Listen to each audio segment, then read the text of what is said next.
Today I wanted to tackle this topic of withholding from narcissistic abuse. And the reason why I wanted to talk about this was because this came up a lot in my relationship when I was married, and it is a form of emotional manipulation, and it really can impact survivors, especially on your self-esteem. So, narcissistic abuse encompasses a lot of different things. And there are many, many, many different ways that this can present, many different types, different levels, right? Like, I believe that this one particular tactic was extremely hurtful to me.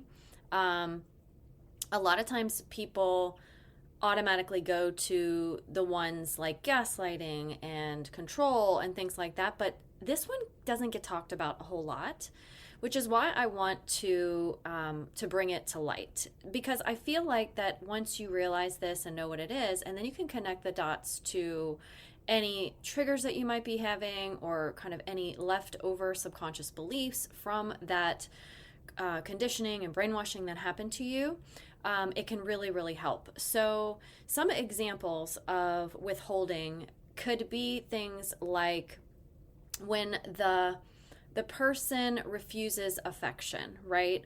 They refuse to give you physical affection, hugs, touches, kisses, sex, even like any sort of physical affection can be a form of withholding, especially if it's something that you really desire and want. Monetary withholding, right? Like keeping you from finances. This also goes into financial abuse, but it is a form of withholding, especially if they're not allowing you to have access to your bank accounts or to credit cards or to spending money or to buying things for yourself. If they especially are the ones who are bringing in the income, and let's say that you don't have your own source of income, which was the situation for me. That's a form of withholding. Information withholding is another one, right? So let's say that they are keeping secrets from you. And I don't mean in the form of like lying. I mean like they're telling other people things and they just refuse to let you in on it, right? So they have conversations with people at work and they just don't tell you. They are having private conversations with others in the family, and they're leaving you out of the loop and not communicating those things with you. Specifically, if you are wanting to be involved and should be involved, and they purposefully block you from that. That is also a form of withholding. Really, anything can fall under this category as long as you are desiring it, they know you're desiring it, and it's kind of normal for someone in a relationship to have it, right? I'm not talking about things like if you are asking them to reveal a secret that somebody at their work said not to tell, right? I'm not talking about things like that. I'm talking about things that have to do with you, that are important for you to know, and they're just purposefully withholding that to torture you, essentially. If they know that you are really big on physical affection, and they know that you love to cuddle, snuggle, whatever, and they have in the past, but now they're withholding that from you as a form of control, right? That is the kind of thing that I'm talking about. When they know, or maybe even they have shared things with you, or they have given you those physical forms of affection, or you were able to use money in the past, and now all of a sudden it's changed, and now all of a sudden you are feeling like they are keeping something from you that you normally would have had access to or normally would have gotten in the relationship. Because that way, what they're doing is they're keeping the scales unbalanced where they have control and you don't, right? You're this kind of beggar coming in saying, please, please, please do this for me. Please be nice to me. Please show me affection. Please care about me. Please talk to me. Please tell me about your day, right? That was something I struggled with a lot, was that my ex refused to tell me about what was going on at work. I'm sitting at home all day with 3 kids, and if you've ever been in a situation where you've spent all day with little ones, your brain starts to turn to mush a little bit, because you're goo goo and gaga and dirty diapers, and there's not a lot of intellectual conversation happening. And it's sort of something that is nice to have when your partner comes home from work. It's like, what happened at work today and what was going on, right? It's a release in some ways. At least it was for me. But that kind of thing was withheld from me. I don't want to talk about it. I just want to veg. And I get that, right? I get, have a stressful day at work. You don't want to rehash those things. You want to talk about it. But then when I would walk away and he would call up his mom and tell her all about it, then I'm feeling like, wait a second, I thought you didn't want to talk about it. I thought this wasn't something you wanted to go over again, but yet someone else you could share it with. So that is what I'm talking about when I'm talking about withholding. A lot of people recognize this is happening and it creates frustration inside of them, but most people aren't really focused on this because it's not as widely known as being an abuse tactic. So that's why I'm bringing this to light to let you know. Now, chances are, if you're listening to this, you are probably beyond the actual abuse at this point and you're trying to heal and recover from it. So with that in mind, it's really important to start unpacking how this has impacted you now, like for your emotional abuse recovery. Did this happen to you? Was this something that happened repeatedly? In what ways did it happen to you? And how did that make you feel, right? And a lot of times people who've experienced this will feel really hurt, dismissed, undervalued, not important, right? These are a lot of things that I felt when I was experiencing this. And it was like, why do I not deserve to have this? And what's wrong with me that you can go tell someone else, but you're not willing to talk to me about it, right? When I am your partner and I am your wife. And so I realize now that this was just a way for him to keep the scales imbalanced and for him to maintain a position of power. But back then, it was really, really hard to understand and comprehend. And I would go crying to his mom and be like, why does he tell you this stuff, but he won't tell me? And I can specifically remember one day we were sitting on the couch and he refused to talk to me about people at work. And we were talking about his parents going on a trip, I think, somewhere.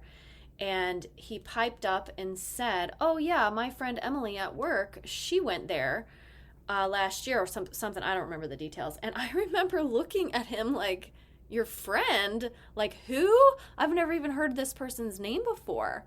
But he was, just eagerly offering this information up to his parents, things that we had never discussed before. So this creates a lot of confusion inside of someone who's experiencing it in the moment. But because I want to help you with your emotional abuse recovery, you need to know what this will do inside of your subconscious mind. So if this is something that you've experienced and you can go back and you can remember times that things were being withheld from you, affection, love, information, fun, closeness, physical intimacy, like any of those things, if that was being withheld from you, then what is really going to help is to put down on paper what were the themes around those particular incidents. What were the themes that you were feeling? What were the ways that this came up for you? So let's say, for instance, the theme for you around this was rejection, right? Like, I'm just feeling rejected constantly. So rejection is rooted in a lack of self-worth. So this feeling of not being good enough, this feeling of not being worthy is really what needs to be unpacked for this particular topic. So sometimes it might be hard to go back and kind of look at these things, but it is important because you don't want this kind of thing to hang around and impact future relationships. Because if you, let's say, are in a new relationship, or maybe you're not, maybe you're just hanging around with friends or your family members, right? And something like this comes up again and triggers you. Maybe it's intentional, maybe it's not. More often than not, it's probably not going to be intentional. It's just going to be something that triggered you. So, for instance, let's say that you're out with a group of friends and let's say there's three of you, and the other two friends say, hey, we're going to go over here and get a drink, and you aren't asked to go, or you're feeling left out or something like that, right? That could actually be a trigger from the withholding that happened to you in your previous abusive relationship. So I'm just using that as an example, but you need to inspect where this might actually come up again in your life with people who are part of your life, your friends, your family, even your kids, things like that, where it feels like that somebody is keeping something from you or withholding details, information, affection, whatever those things might be. And then you need to really ask yourself, like, what does this mean? Like, what am I actually making this mean? Like, I'm not important enough to share information with? Are you making it mean I can't be trusted? Are you making it mean I'm not pretty or sexy or lovable? Right? What are those things that you are still carrying because of what happened with the withholding behavior? And that is where, once you figure out what those things are, that is actually going to help you prevent those triggers when you can challenge those beliefs, because those are things that are going to be deeply rooted in your subconscious mind. This takes a huge toll on survivors, right? It can create anxiety, it gives you self-doubt, it makes you feel this like really diminished sense of self-worth. And so, when you're blaming yourself or when you don't have that self-confidence, you're also probably going to be struggling with trust and intimacy, and even like establishing more healthy relationships for the future and maintaining those healthy relationships. So once you figure out, like, one, kind of take inventory, was withholding something that happened to me? Where did I experience this? What were the themes? What were the things that I felt most often? Like, what was the emotion that came up? And like, what are the things that I'm thinking about? So imagine like you're sitting on the couch with your best friend and you're saying, I just felt so rejected by my ex. I just felt so dismissed. And your friend says to you, well, tell me more. Like, what made you feel that way? What specifically? And those are the things that you write down. Coming up with your subconscious beliefs is really just right there on the surface. It's not something that you have to be like, what am I believing? And what are the thoughts I'm believing? It's literally just, what are you thinking about? When you're feeling rejection like that, or when you're feeling really dismissed by someone in those moments, what are you thinking about yourself? What are you thinking about people? What do you think about relationships? Anything is fair game, right? Because if it's coming up, then it's in the subconscious mind. Now, I have to remind you, when you do this, it's going to be more effective to do it when you are in a regulated emotional state, right? If you're feeling really upset because you feel rejected in the moment, and then you want to try to figure out what's going on and trace it back and all of that, it's going to be way harder for your brain to help you uncover these things, because your nervous system is not regulated. If you're really upset and you're really in an emotional state, this is not the time to do it. It's really going to be when your brain is relaxed, and when you're in the shower, or you're driving along in the car, taking a walk, and you're kind of in that sort of mundane, kind of repetitive autopilot kind of brainwave. And that's where you're going to come up with the best things that are creating those emotions. And I think this is really important, because the work that we do isn't always about right now, how do I feel better? What do I do to feel better? It can also be about preventing things from happening. It can also be, okay, yes, withholding was something I experienced, and yes, I have noticed that at times this kind of rears its ugly head for me. How can I get ahead of this and fix this so that it doesn't impact my relationships with my family and my kids and my relationships with other people? And that will be so helpful, because you're doing that inner work. You're putting in that healing practice, not only for you, but for everyone else around you.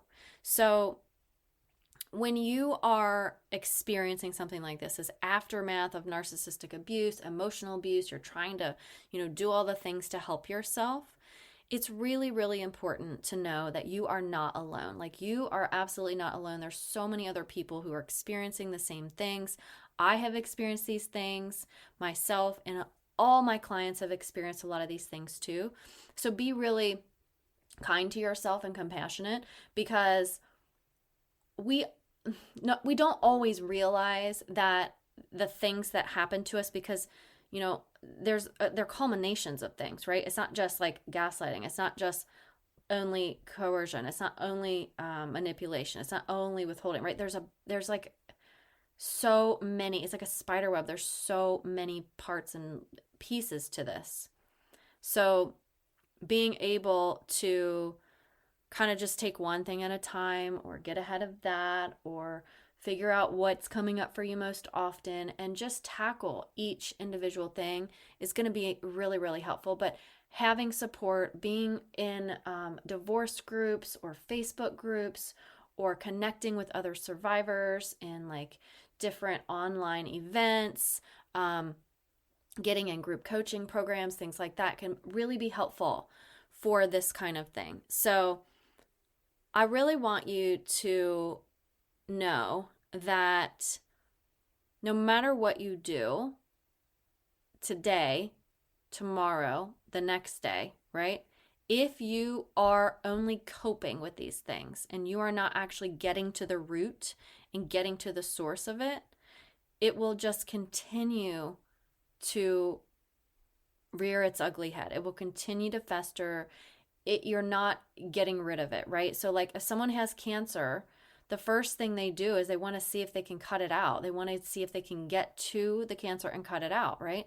That's the best thing that you can do, is just get rid of it, right?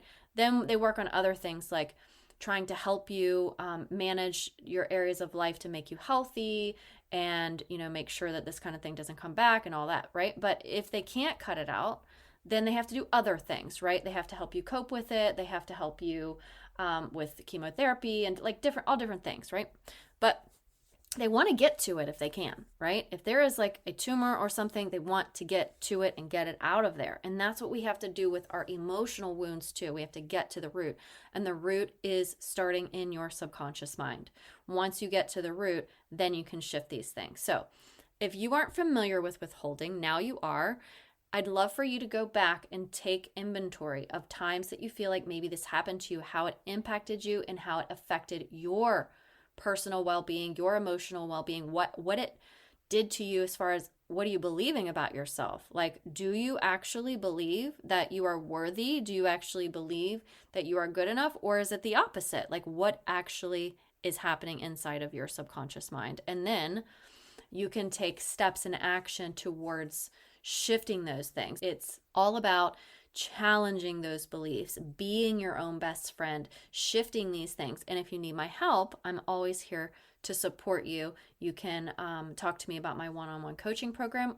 Or if you'd like to explore the Radiate and Rise community, you can join all month of October for $44 a month. And this is a cancel anytime offer. So if you get in there and you enjoy it, then stay as long as you like. And if you want, you can cancel. I don't think you'll want to once you get in, but that's always an option for you at any time. I hope this episode has been helpful for you. I hope it's opened your eyes to withholding if you weren't familiar with that, and given you some actionable steps to take so that you can start to help yourself so that you can go into your relationships with others in a healthier and more productive way without being triggered or without carrying that baggage from what happened to you in the abusive relationship. So thanks for listening, and I will talk to you guys next week.